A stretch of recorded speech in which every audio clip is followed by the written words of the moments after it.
de ahora juntos ser expuestos a tu palabra revelada, inspirada y ahora dada a través de tu Espíritu Santo por medio de mi voz a este pueblo. Danos, Señor, oídos prestos, porque dices tu palabra, el que tiene oído, oiga lo que dice el Señor a las iglesias. Danos también, Señor, una mente receptiva y un corazón dispuesto a cambiar toda nuestra vida, toda nuestra voluntad, de acuerdo a tu palabra. Pedimos esta bendición en el nombre de Jesús. Amén. Hermano, a través de esta serie de sermones nos hemos dado cuenta la gran profundidad que tiene este sermón del monte, ¿verdad?, que el Señor Jesús le dio a su pueblo. Vamos a continuar en el avance de este sermón exponiendo una norma de conducta que el Señor establece para nosotros los cristianos en relación ahora a la convivencia. No olvide, el sermón del monte es un mensaje a cristianos. Si usted no ha nacido de nuevo, no ha entregado su corazón a Cristo, no le ha recibido como Señor y Salvador, no está capacitado para poner en práctica las palabras de este mensaje, porque es para cristianos. Quiero que busquen Filipenses, el capítulo 4, versículo 8.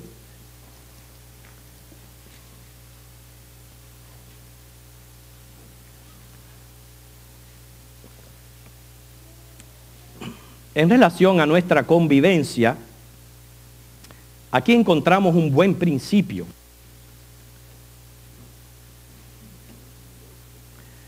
Filipenses capítulo 4, el versículo 8. Lee así: por lo demás, hermanos, todo lo que es verdadero, todo lo honesto, todo lo justo, todo lo puro, todo lo amable, todo lo que es de buen nombre, si hay virtud alguna, si algo digno de alabanza, en esto pensad. Tremendo principio que podemos aplicar aquí a este sermón.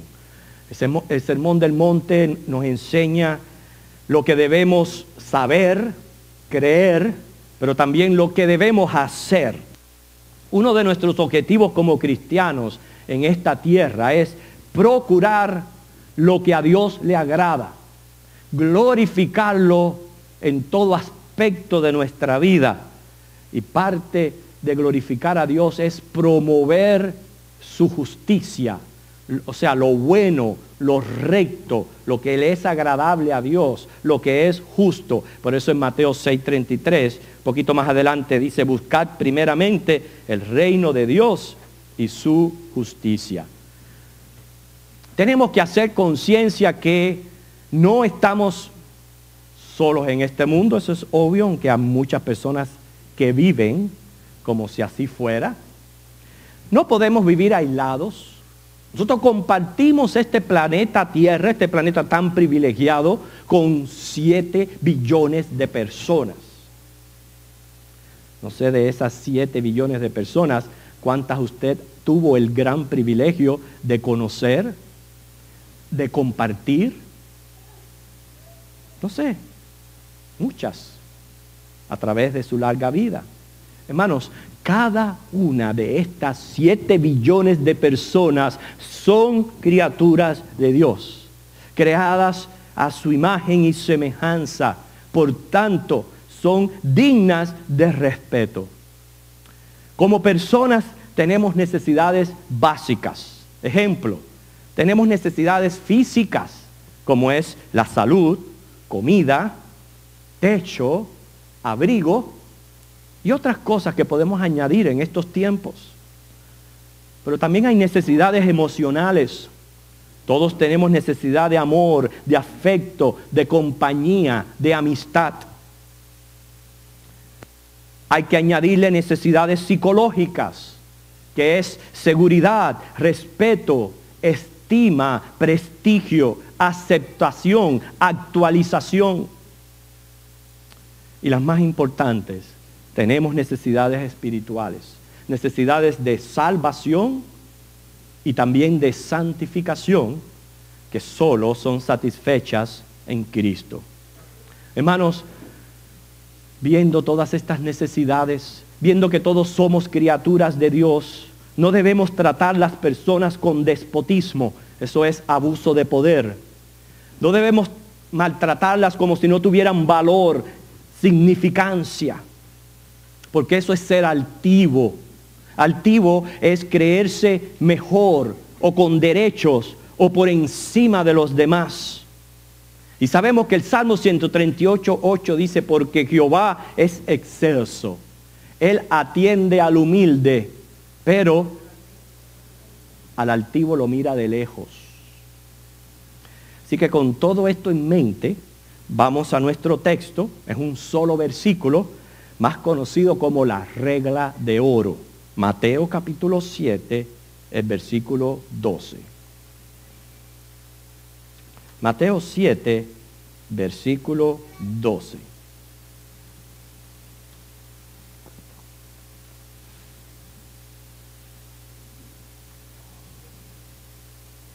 Y dice así: así que todas las cosas que queráis que los hombres hagan con vosotros, así también haced vosotros con ellos, porque esto es la ley y los profetas. Vamos a entender un poquito el contexto de esta regla, es nuestro primer punto. Aquí no se trata de la ley diente por diente, ojo por ojo. Me haces bien, respondo con un bien.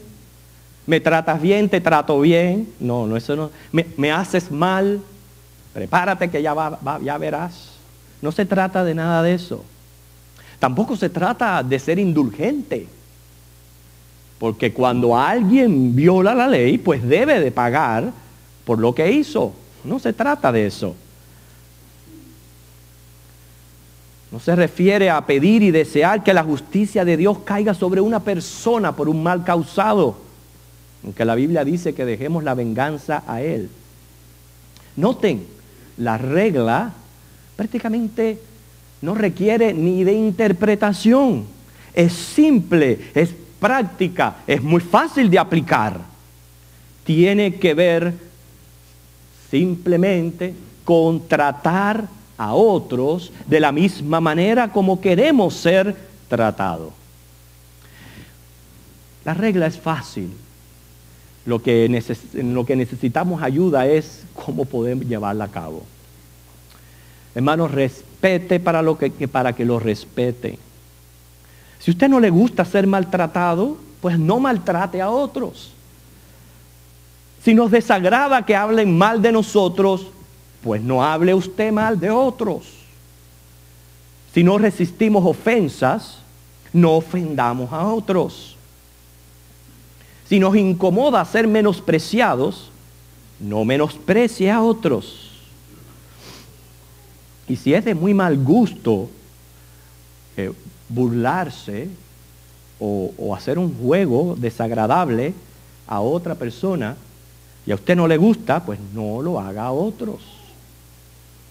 Ejemplo, en 2 de Reyes 2, 23 al 24, ahí hay un relato que cuenta acerca del profeta Eliseo. Eliseo iba camino a Betel, cuando de repente le sale al encuentro una pandilla de muchachos. Y se estaban burlando porque era calvo. Estaban haciendo burla. Esto no le gustó al profeta para nada. El profeta los maldijo. ¿Y usted sabe qué pasó? Dice la escritura que de repente salieron 2 osos y despedazaron a 42 muchachos. Así que tenga mucho cuidado como me esté mirando en este momento a mí.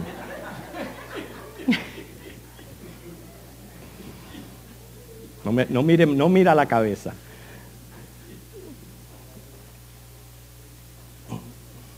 Entendiendo la regla, hermanos, simplemente lo que a usted le desagrada, no lo haga a otros. Es tan simple como eso. Nuestro segundo punto es estamos equipados para cumplir esta regla. Esto es importante porque es lo que yo necesito. Quizás yo no necesite tanto que alguien venga y me interprete la regla. Está más que fácil, pero que sí me ayude a mí a hacer conciencia de cómo poderla llevar a cabo. Y hermanos, es importantísimo saber que como cristianos estamos equipados. Por eso que este mensaje es obvio que no es para incrédulos. Una vez que estamos en Cristo, tenemos una nueva naturaleza. Ya no vivimos para nosotros mismos. No nos comportamos según el mundo. O sea, adoptamos el estilo de vida de Cristo. Y quiero llevarles a un pasaje que se encuentra en 2 de Corintios 5, versículo 14 al 17. 2 de Corintios 5, 14 al 17.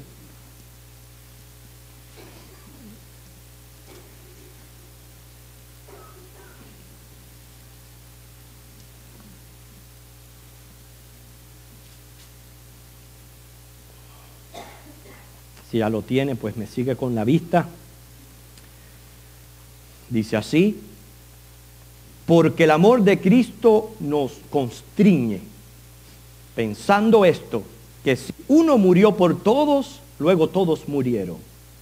Y por todos murió, para que los que viven ya no vivan para sí, sino para aquel que murió y resucitó por ellos. De manera que nosotros de aquí en adelante a nadie conocemos según la carne. Y aun si a Cristo conocimos según la carne, ya no lo conocemos así.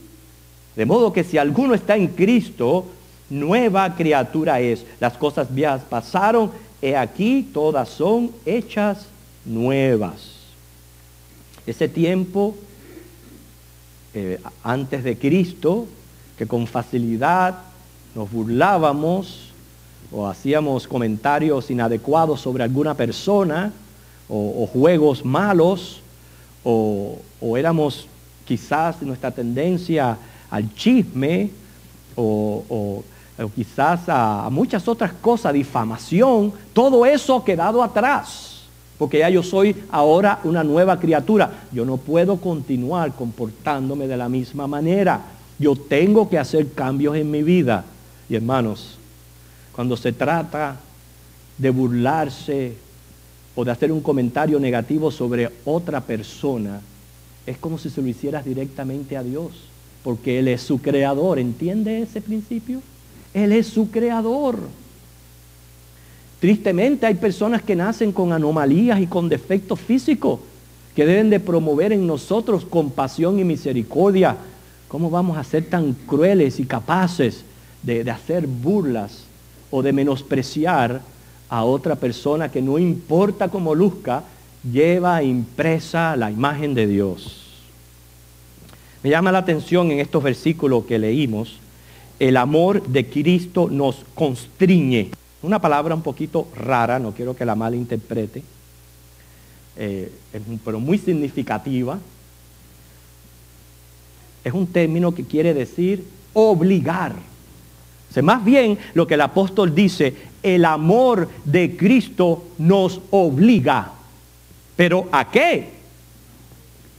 Según la palabra, dice a morir. Estamos obligados a morir como Cristo murió por nosotros. O sea, a vivir para Cristo. No tratar de satisfacer nuestros impulsos, instintos, deseos, malos hábitos, sino a vivir para Cristo. De la manera que Cristo se dio a sí mismo por nosotros para salvarnos de la ira de Dios y de la condenación infernal. Así nosotros debemos ahora matar las obras de la carne, las cuales son manifiestas. Leímos algunas de ellas en Gálatas, capítulo 5, del 16 al 26. Pero yo le animo en esta semana a que medite en este pasaje, especialmente el capítulo 6 de Gálatas, donde ahí está la ley de la cosecha. Y dice, si usted siembra para su carne, de la carne cosechará o segará corrupción. Pero si usted siembra para el Espíritu, del Espíritu segará vida eterna. Hermanos, ese es el sentido del llamado del discipulado. Lucas 9:23 dice, si alguno quiere venir en pos de mí, ¿qué más? Niéguese a sí mismo, tome su cruz cada día y sígame. Y dice Gálatas 2:20, con Cristo estoy juntamente crucificado, ya no vivo yo, mas vive Cristo en mí. Y lo que ahora vivo en la carne, lo vivo en la fe del Hijo de Dios, el cual me amó y se entregó a sí mismo por mí. ¿Qué quiere decir todo esto? ¿Y cómo podemos relacionarlo a la regla de oro? Quizás nuestra tendencia humana es a la crítica, es a la difamación, es al mal obrar, es a la burla, es a maltratar, a ofender, o ser susceptibles, a no perdonar. Esa es nuestra tendencia. Y es lo que el Señor está diciendo, ¿sabe qué? Para, no más. Si tú eres cristiano, tienes que negarte a ti mismo. Eso es, reconoce que dentro de ti todavía están esos deseos malignos, pero mátalos. Y comienza entonces a vivir para Cristo. No para ti, pero para Cristo. Y cuando usted comienza a vivir para Cristo, para Él es muy importante su relación con su prójimo. Es muy importante. Y nuestro tercer punto es aplicando la regla adecuadamente. Nuestra manera de reaccionar, nuestra actitud o conducta o como tratemos a los demás, escuche, no debe de estar regida por la manera en que otros se conducen o me tratan. Esa es la tendencia más fácil. Me tratas bien, yo te trato bien. Pero si tú me tratas mal, pues yo te voy a tratar mal. ¿Ve? Esa es la tendencia humana, mundanal, a la que estábamos acostumbrados antes, a la que todavía vemos que así el mundo actúa, pero ahora que el Señor nos enfrenta a la regla de oro, nos dice, ya tú no puedes tener esa medida para regir tu conducta. No puede ser así.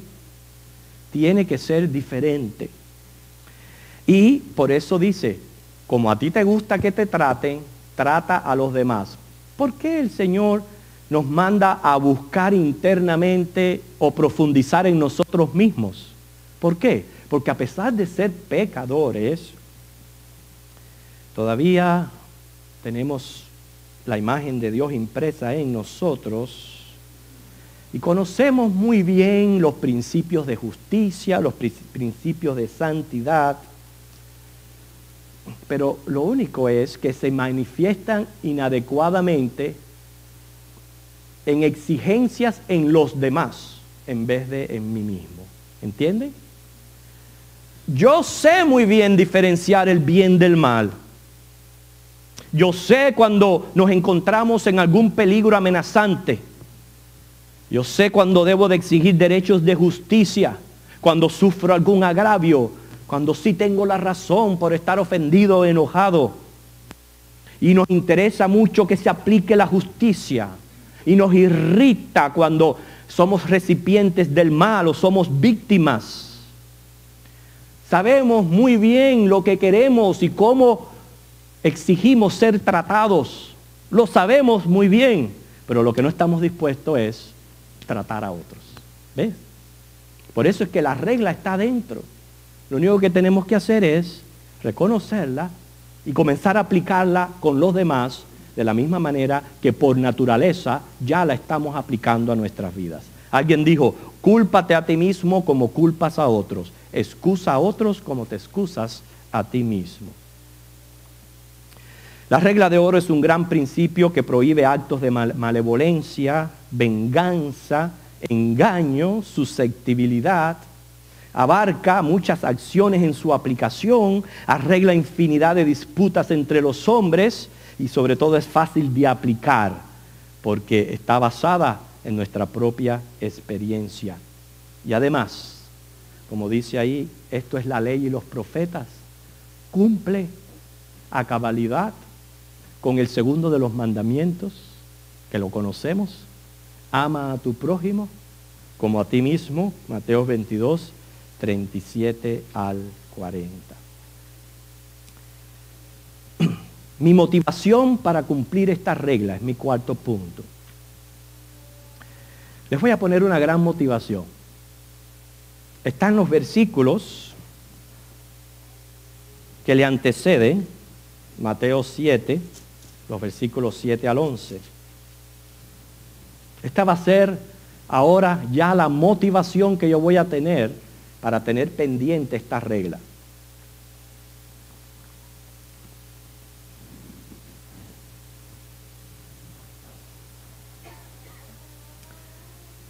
De nuevo me siguen con la vista.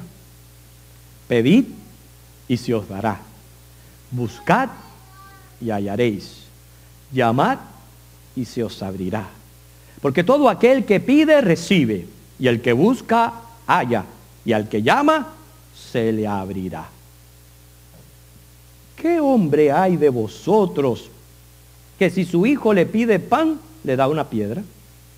¿O si le pide un pescado, le da una serpiente? Pues si vosotros siendo malos sabéis dar buenas dádivas a vuestros hijos, ¿cuánto más vuestro Padre que está en los cielos dará buenas cosas a los que le pidan? Inmediatamente da la regla. Así que, ¿sí? Te dice, así que, apoyados, basados en lo que les acabo de decir, cumplan con la regla de oro. En otras palabras, como Dios nos está tratando a nosotros, tratemos a los demás. Porque es cierto, te puedo decir, hay personas que quizás no son dignas de esto, de lo otro, porque ahí dice, somos malos. Y muchas veces las malas acciones hacen que los hombres hagan cosas tremendas y a veces caemos víctimas. Y tenemos razón muchas veces en estar enojados o airados. Eso es cierto. Pero recuerde, lo mismo está ocurriendo entre cada uno de nosotros y Dios. Lo mismo. Yo soy malo, Dios es bueno. Y Él que me dice, pide y te doy, llama y te abro. O sea que de la misma manera que el Señor nos colma de favores sin merecerlo, así debemos tratar a los demás. ¿Usted se imagina cómo fuera nuestra vida si le pidiéramos al Señor y no recibiéramos nada? Si le buscamos y no encontráramos nada. Si al llamar nadie nos abriera. Que Dios nos diera la espalda. Mira, eso sería una total desesperación. ¿Verdad? ¿Sobre qué base Dios nos responde cuando oramos? ¿Lo encontramos cuando lo necesitamos? Que quiere decir manifestar su presencia invisible que da certeza que está con nosotros. ¿Sobre qué base abre puertas cuando le llamamos? Sobre la base de su gracia.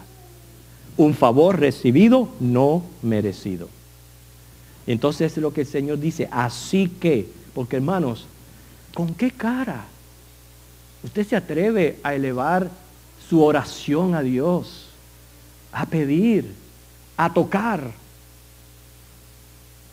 cuando usted es déspota con las demás personas, con el prójimo, cuando no está dispuesto a perdonar, cuando no está dispuesto a tratar bien? ¿Con qué cara? Yo no la veo. Entonces, sobre esa base debe de ser la motivación para el cumplimiento de la regla. ¿Usted se imagina el gran impacto que tendría la sociedad, la familia, la iglesia, si todos aplicáramos esta regla? ¿Cómo sería el mundo en que viviéramos? Un mundo de paz, un mundo mejor. Por eso, hermano, mire, no podemos cambiar ni la política, no podemos cambiar la sociedad, pero lo que yo sí puedo comenzar a cambiar es a mi persona, es mi entorno. Eso sí yo lo puedo cambiar. ¿Cómo? Cambiando la manera como yo trato a los demás. Y es muy fácil comenzar. Comience en su casa. Como usted trata a su esposa o esposo, la manera como usted trata a sus hijos, o todo el que conviva, que comparte el techo de su casa, comience a aplicar esta regla ahí.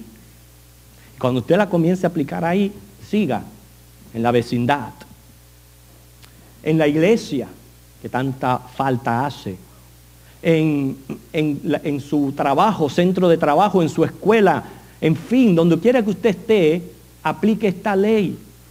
Cuando esté manejando, cuando vaya de compras, al ser cortés, haga esto y usted va a ver lo bien que usted se va a sentir por la única razón que está siendo obediente al Señor. Termino con algunas reflexiones. Comparto un proverbio con ustedes. Siembra un pensamiento, cosecha una acción. Siembra una acción, cosecha un hábito. Siembra un hábito, cosecha un carácter. Siembra un carácter, cosecha un destino.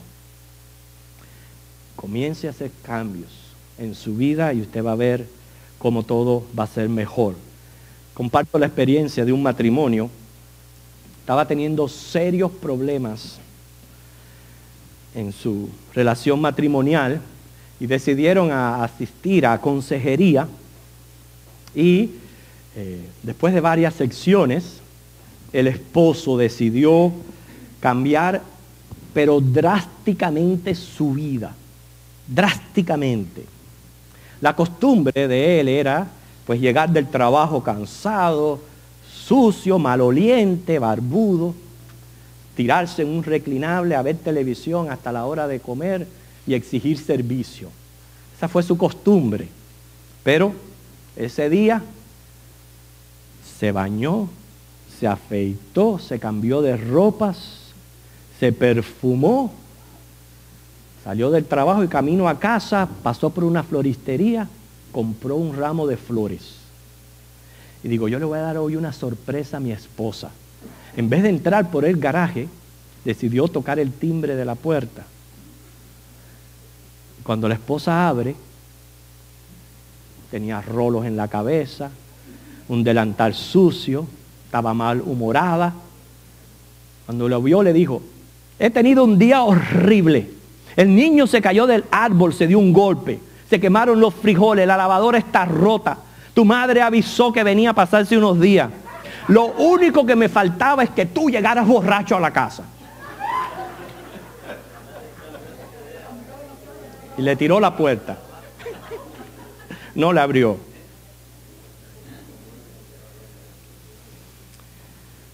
Hay veces la manera en que nosotros tratamos a los demás regresa y nos perjudica a nosotros mismos. Se cuenta también un hombre rico, muy rico, y le pidió a su yerno, que era un arquitecto, que le construyera una casa de primera clase, que no estimara gastos ni esfuerzos, él iba a pagarlo todo, pero que le construyera prácticamente un palacio. El arquitecto aprovechó la oportunidad para hacerse de un dinerito. ¿Qué hizo? Bueno, compró los materiales más malos y más baratos que había en el mercado. Creo que le puso a la casa de ese Chinese sheetrock. Pero a la hora de pasar la cuenta, cobró como lo mejor. Y ahí se hizo del dinerito. Una vez el proyecto terminó, recibió la impresión más desagradable de su vida. Su suegro, que era rico, no vino ni a ver la obra terminada. Él no se acercó a nada. Lo único que hizo fue entregarle las llaves como regalo de boda.